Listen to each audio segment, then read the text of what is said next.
Hey guys, this is Chris from Rekkid Talk. We're going to do another episode of 5 records in 5 minutes. 5 in 5. Can't drive 55. Okay, so what we're going to do, it's November now, so we're going to talk about some November songs and some autumn songs.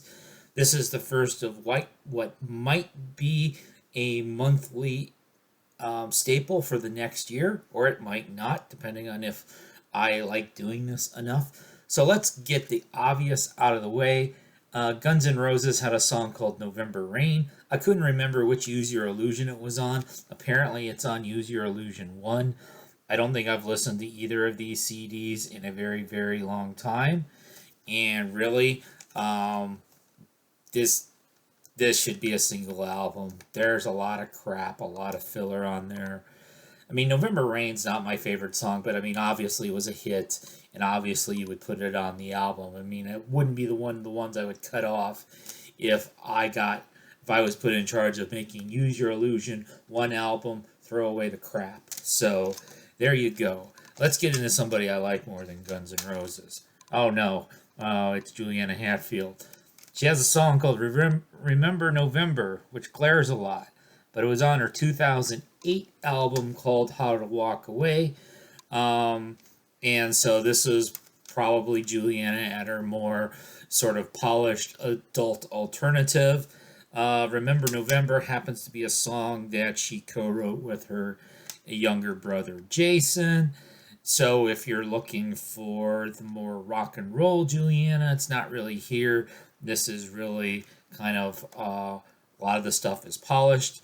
Um, this Lonely Love, which doesn't feature November, but it does feature Richard Butler from Psychedelic Furs, is a very, very strong song in her discography that's on this particular album.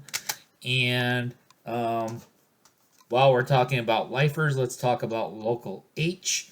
So, also in the year 2008, they released a song called 12 Angry Months. Now, I didn't start this series until today, so we're on November where they did a song called Blur. I guess maybe they're mad at Britpop or something. I don't know, but if I continue this series, I may just show this CD once a month. Maybe I'll track it down on vinyl, but most of a lot of Local H is either not on vinyl or ridiculously hard and ridiculously expensive to find on vinyl. But Local H, they're cool. Um, I should show some vinyl because it's we're supposed to do that. So here's some Walter Bishop Jr. with choral keys. Very much unlike any of the other records I've shown.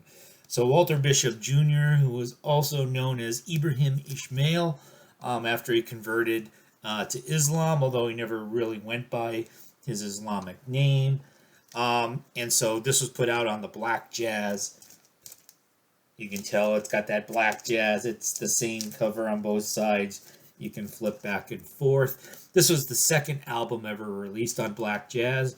Well, Gene Russell released his own album first, but then Walter's album, Choral Keys. Walter Bishop is a keyboard player, piano player, a quartet on the first side. The song Our November, which was the reason why I'm picking it today, is the first track on the second side, where the crew was Alan Schwartzbenger on drums, Reggie Jackson on bass, Harold Vick on tenor sax, and Woody Shaw on trumpet. And stylistically, you can think of it as kind of being somewhat modal, somewhat soul jazz. I mean, you're going to expect it to be kind of soul jazzy if it's on Black Jazz. And then finally, this doesn't feature the word November, but it features the band is called Autumn. And this is a 7-inch EP with 4 songs on it. I believe this is the only physical product this group ever released. It's called Wire Hangers. So you can see there's 4 songs on there. This is 1995, sort of hardcore, emo side of hardcore. I just re-listened to it. I hadn't listened to it in a while. It sounds like sort of like your typical 1995 hardcore guys that are sort of melodic, but they're never going to be as big as Green Day.